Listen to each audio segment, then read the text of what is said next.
Hi friends, இந்த வீடியோவில் நம்ம எதை பற்றி பார்க்க போகிறோம்னா, போஸ்ட் ஆஃபீஸில் இருக்கக்கூடிய ஒரு சூப்பரான சேமிப்பு திட்டத்தை பற்றி தான் இந்த வீடியோவில் நம்ம பார்க்க போகிறோம். மாதம் மாதம் நீங்கள் முதலீடு பண்ண அந்த தொகைக்கு உங்களுக்கு 9,250 ரூபா வரைக்கும் வட்டி தொகை கிடைக்கும். அந்த சேமிப்பு திட்டத்தை பற்றின முழு விவரம் தான் இந்த வீடியோவில் நம்ம பார்க்க போகிறோம். ஸோ இந்த இன்ஃபர்மேஷன் நீங்கள் நிறைய பேருக்கு வந்து ஷேர் பண்ணி விடுங்க.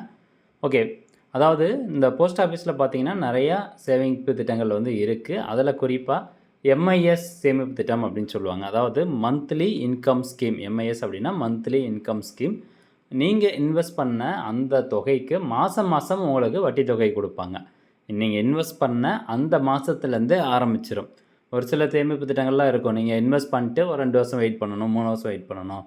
அதுக்கப்புறம் தான் வந்து உங்களுக்கு மாதம் மாதம் வட்டி தொகை கிடைக்கும் அப்படின்னு சொல்லுவாங்க. ஆனால் இந்த எம்ஐஎஸ் ஸ்கீமை பொறுத்த வரைக்கும் நீங்கள் முதலீடு பண்ண அந்த மாதத்துலேருந்தே உங்களுக்கு வட்டி தொகை கிடைக்க ஆரம்பிச்சிடும். இது சென்ட்ரல் கவர்மெண்ட்டால் நடத்தப்படக்கூடிய, அதாவது போஸ்ட் ஆஃபீஸ்னாவே சென்ட்ரல் கவர்மெண்ட் தான். ஸோ சென்ட்ரல் கவர்மெண்ட்டால் நடத்தப்படக்கூடிய ஒரு சேமிப்பு திட்டம் அப்படின்னு சொல்லலாம். ஒரே நேரத்தில் முதலீடு செய்து ஒவ்வொரு மாதமும் நிலையான வட்டி வருமானம் தரக்கூடிய ஒரு அருமையான திட்டம். ஸோ முதிர்வு காலம் இந்த சேமிப்பு திட்டத்துக்கு அப்படின்னு பார்த்துக்கிட்டிங்கன்னா 5 வருஷம். இப்போது நீங்கள் இந்த 2026 முதலீடு பண்ணுறீங்க அப்படின்னா இதிலேருந்து 5 வருஷம் கழித்து தான் அந்த சேவிங் ஸ்கீம், எம்ஐ ஸ்கீம் வந்து உங்களுக்கு மெச்சூரிட்டி வந்து ஆகும்.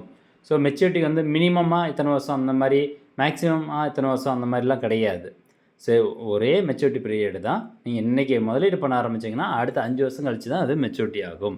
அதே மாதிரி ஃபர்தராக உங்களால் எக்ஸ்டெண்டும் வந்து பண்ண முடியாது. ஸோ இதில் இருக்கக்கூடிய இம்பார்ட்டன்ட் ஃபியூச்சர்ஸ் வந்து பார்க்கலாம். தற்போது இந்த திட்டத்திற்கான வட்டி விகிதம் அப்படின்னு பார்த்தீங்கன்னா ஒரு வருஷத்துக்கு 7.4% வட்டி விகிதம். இது நீங்கள் ஸ்கீமில் ஜாயின் பண்ணும்போது எவ்வளோ இன்ட்ரெஸ்ட் அமௌண்ட் இருக்கோ அதே தான் அடுத்த 5 வருஷத்துக்கு உங்களுக்கு கண்டினியூ ஆகும். நடுவில் இப்போ ஃபார் எக்ஸாம்பிள் இந்த வருஷம் நீங்கள் முதலீடு பண்ணிட்டீங்க, அடுத்த வருஷம் எதனா ஒரு இஷ்யூனால அதனுடைய இன்ட்ரெஸ்ட் ரேட் வந்து அந்த சேமிப்பு திட்டத்துக்கான இன்ட்ரெஸ்ட் ரேட்டு 6% குறையுது அப்படின்னா உங்களுக்கு மாதம் மாதம் கிடைக்கக்கூடிய அந்த வட்டி தொகை குறையாது. அதே மாதிரி இந்த இன்ட்ரெஸ்ட் ரேட் வந்து கூடிச்சு அப்படின்னாலும் உங்களுக்கு கிடைக்கக்கூடிய அந்த வட்டி தொகை கூடாது. ஸ்டார்டிங்கில் ஜாயின் பண்ணும்போது எவ்வளோ உங்களுக்கு மாதம் மாதம் வட்டி தொகை சொன்னாங்களோ அதே தான் அந்த 5 வருஷத்துக்கும் தொடர்ந்து உங்களுக்கு கிடைக்கும். இந்த திட்டத்துக்கு குறைந்தபட்ச முதலீடு அப்படின்னு எடுத்துக்கிட்டோம்னா 1000 ரூபாயிலேருந்து நீங்கள் ஸ்டார்ட் பண்ணலாம். அதிகபட்ச முதலீடு அப்படிங்கிறதுக்கான வரம்பும் கொடுத்துருக்காங்க. ஸோ சிங்கிள் அக்கௌண்ட்டாக இருக்குது, அதாவது தனிநபர் ஒருவர் தனியாக வந்து அக்கௌண்ட் ஓப்பன் பண்ணுறாரு, சிங்கிள் அக்கௌண்ட்டாக இருக்குது அப்படின்னா குறைந்தபட்சம் 1000 ரூபாயிலிருந்து அதிகபட்சம் 9 லட்ச ரூபா வரைக்கும் நீங்கள் முதலீடு பண்ணலாம். ஸோ இதுக்கு முன்னாடிலாம் இந்த திட்டத்தில் தனிநபர் பார்த்திங்கன்னா அதிகபட்சம் 4.5 லட்சம் தான் வந்து முதலீடு பண்ண முடியும். பட் இப்போ வந்து பார்த்திங்கன்னா டபுள் ஆக்கியிருக்காங்க. 9 லட்ச ரூபா வரைக்கும் முதலீடு பண்ணலாம். அதுவே கூட்டு கணக்கு ஜாயிண்ட் அக்கௌண்ட் அப்படின்னு எடுத்துக்கிட்டிங்கன்னா ஒரு 2 பேர் அல்லது 3 பேர் சேர்ந்து ஜாயிண்ட் அக்கௌண்ட்டாக வந்து ஓப்பன் பண்ணுறாங்கன்னா அதிகபட்சம் 15 லட்ச ரூபா வரைக்கும் நீங்கள் முதலீடு பண்ணலாங்க. ஸோ நீங்கள் முதலீடு பண்ணதுக்கு ஏற்ற மாதிரி உங்களுக்கு வட்டி தொகை கிடைக்கும். இப்போ நீங்கள் ஒரு வருஷத்துக்கு இப்போ நீங்கள் 1 லட்ச ரூபா முதலீடு பண்ணுறீங்க அப்படின்னா ஆண்டுக்கு வட்டி எவ்வளோ சொல்கிறாங்க? 7.4%. அப்போ ஒரு வருஷத்துக்கு 7,400. 7,400 டிவைட் பை 12 போட்டிங்கன்னா எவ்வளோ வருதோ அதுதான் உங்களுக்கு மாதம் மாதம் வந்து வட்டி தொகையாக கொடுப்பாங்க. தகுதி அப்படின்னு பார்க்கும்போது 10 வயசுக்கு மேற்பட்ட இந்திய குடிமகன்கள் யார் வேணாலும் இந்த திட்டத்திற்கு அப்ளை பண்ணலாம். கணக்கு வகைகள் அப்படின்னு பார்த்தீங்கன்னா ஏற்கனவே சொன்ன மாதிரி சிங்கிள் அக்கௌண்ட்டு, ஜாயிண்ட் அக்கௌண்ட்டில் அதிகபட்சம் அதாவது 2 பேர் மட்டும் சேர்ந்து ஜாயிண்ட் அக்கௌண்ட் ஓப்பன் பண்ணலாம், அல்லது அதிகபட்சம் 3 பேர் சேர்ந்து ஜாயிண்ட் அக்கௌண்ட் வந்து ஓப்பன் பண்ணலாம். மைனர் அக்கௌண்ட் அப்படிங்கிற ஒரு கேட்டகரி இருக்குது. மைனர் அக்கௌண்ட் அப்படின்னா 10லேருந்து 18 வயசுக்குள்ளே இருக்கக்கூடிய நபர்களுடைய பெயர்லேயும் நீங்கள் அக்கௌண்ட் ஓப்பன் பண்ணலாம். ஆனால் அதுக்கு வந்து பெற்றோர் அல்லது பாதுகாவலர் மூலம் அக்கௌண்ட்டை வந்து ஓப்பன் பண்ண முடியும். அடுத்தபடியாக முதலீடு மற்றும் வருமான உதாரணம் அப்படின்னு எடுத்துக்கிட்டோம்னா இப்போது இன்ட்ரெஸ்ட் ரேட்டு வந்து இப்போ எவ்வளோ சொல்லியிருக்காங்க? 7.4%. ஸோ தனிநபர்னு வந்து அதிகபட்சமாக எவ்வளோ முதலீடு பண்ணலாம்? 9 லட்ச ரூபா வந்து முதலீடு பண்ணலாம். ஸோ அப்போது 9 லட்ச ரூபா நீங்கள் இன்வெஸ்ட் பண்ணீங்க அப்படின்னா மாதம் உங்களுடைய சேமிப்பு கணக்கில் வந்து 5,550 ரூபா இன்ட்ரெஸ்ட் ரேட் வந்துகிட்டே இருக்கும் அடுத்த 5 வருஷத்துக்கு.